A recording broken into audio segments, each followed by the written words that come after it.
Ma'am. जी, पहली बात तो ये जानना ज़रूरी है कि सस्टेनेबल डेवलपमेंट है क्या। तो डेवलपमेंट तो ठीक है, डेवलपमेंट अगर हम इंडिविजुअल लेवल पर देखते हैं तो हम ये नहीं सोचते कि आगे के लिए क्या बचा। सस्टेनेबल डेवलपमेंट का अर्थ यही है कि आज की जनरेशन ये सोचे कि जिस प्रकृति को, जिस धरती को हमने इनहेरिटेंस में पाया था, उसको हम आगे की जनरेशन्स के लिए कितना छोड़कर जा रहे हैं।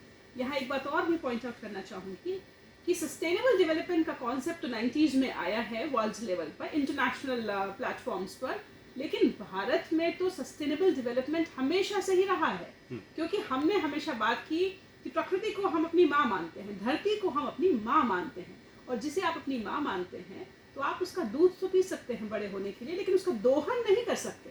तो ये कॉन्सेप्ट हमें आज अपनी संस्कृति के मूल में जाकर समझने की हर व्यक्ति को आवश्यकता है।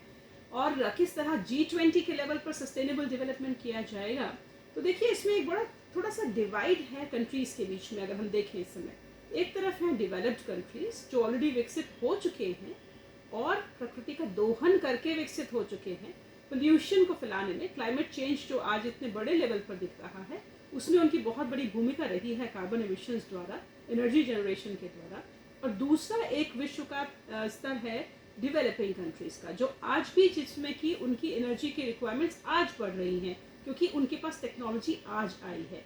क्योंकि एक दशक रहा बीच में कोलोनाइजेशन वाला, जिसे हम सब जानते हैं कि कोलोनाइजेशन के द्वारा यूरोपियन कंट्रीज़ ने एशियन रिसोर्सेज को खींच खींच कर अपने यहाँ पे भर लिया, तो उनके यहाँ पे इंडस्ट्रियल रिवोल्यूशन आ गई।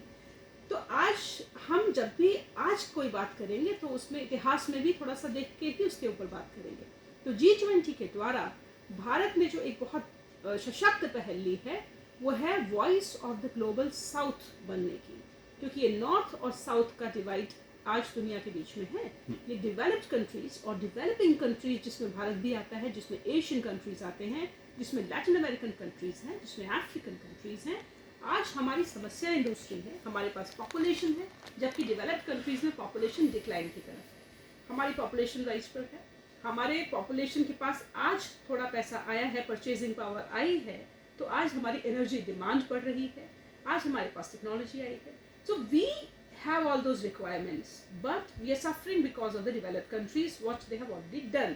तो इस लड़ाई में न पड़ के जो भारत कर रहा है सशक्त रूप से, वो ये कि कोऑर्डिनेशन की बात की जाए, कोलैबोरेशन की बात की जाए, कलेक्टिव एक्शन की बात की जाए और शेयर्ड रिस्पॉन्सिबिलिटीज की भी बात की जाए।